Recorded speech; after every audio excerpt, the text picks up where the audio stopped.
The last decade of horror cinema has provided some of the most incredibly daring and creative soundtracks that the genre has to offer. From the retro electronic score of It Follows to the otherworldly quality of the clarinet choir in Hereditary, it's hard to believe that one artist with little to no experience in the field of film scoring could create a soundtrack that stands out amongst the rest.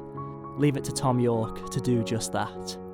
Yorke's most recent project is the soundtrack to Luca Guadagnino's reboot of the classic 1977 supernatural horror film, Suspiria. Yorke's score is a beautifully designed plethora of eerie and experimental melodies and crescendos with a truly haunting quality, which only enhances an equally haunting film. Yet, Suspiria isn't the first big-budget studio film that Yorke has been offered to score. It was almost 20 years ago when David Fincher offered him the job of scoring the seminal 1999 film Fight Club. And though Yorke turned it down due to just coming off an extensive promotional tour of Radiohead's OK Computer, when you hear his latest work on Suspiria, it's a wonder how it took so long for another offer to arrive. The soundtrack is a monumental work of dreamy soundscapes and experiments, recorded at Memory Has No Holes and Air Lyndhurst Studios. Collaborating with the London Contemporary Orchestra and Choir, Yorke notes how his reference to the work of legendary composer Ennio Morricone gave great influence to the immersive quality of his score. It shares a similar ambience in its sound to Radiohead's latest LP, A Moon-Shaped Pool. The qualities of both projects are clearly a representation of Yorke's own current creative mindset, a mindset that has constantly evolved over the last 25 years. And when comparing the soundtrack to the original, produced by the Italian progressive rock band Goblin, there's a noticeable detour that's been made that Yorke took with his own score.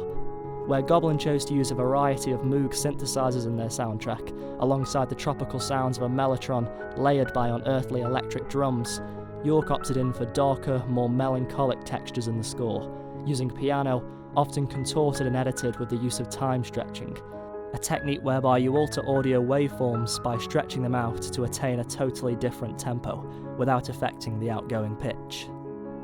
Unlike the more traditional uses of time stretching, Yorke uses it to create entirely new tones with his voice and the piano. A great example is in the track Has Ended, where you can really hear how deformed and manipulated the sound of a piano has become, when played alongside Yorke's overlapping vocals and ever-looming synthesizers. His use of post-production on the score is where the influence of Vangelis's Blade Runner score can be heard most prominently. It guides the tone and the emotion of the scene to a higher plane, without stealing the spotlight of the narrative.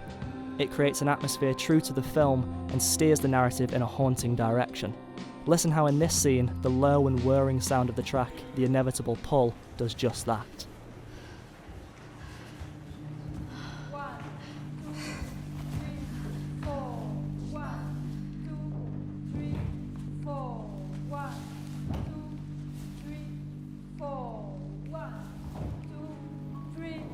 Another highlight of the soundtrack is in the main track from the score, Suspiria.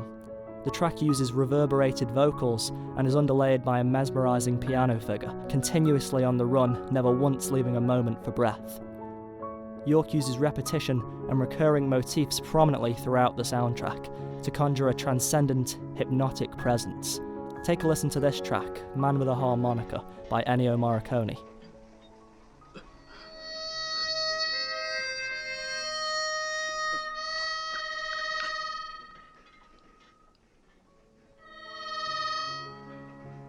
The use of recurring motifs and repetition throughout Morricone's work is almost immediately present in Yorke's own score. It's a practice used across all genres of filmmaking, from lesser-known films to major Hollywood blockbusters, and oftentimes with great success. In the case of Suspiria, though, I'd say that success would be an understatement. Yorke is the perfect example of an artist who has a sound that will never stop evolving. The themes and the subject matter, as well as the sound of his earlier work with Radiohead, differ greatly to what he's producing now. And ultimately, it's an artist's evolution in themselves and their music which speaks loudest. It wouldn't be a lie admitting how much of an effect his music has had on my life, as well as the lives of many others. But more than anything, let's take a moment to appreciate that we're living in a time where we get to hear the breathtaking music that Yorke continues to create, and the fact that after 25 years of making music, he just keeps getting better.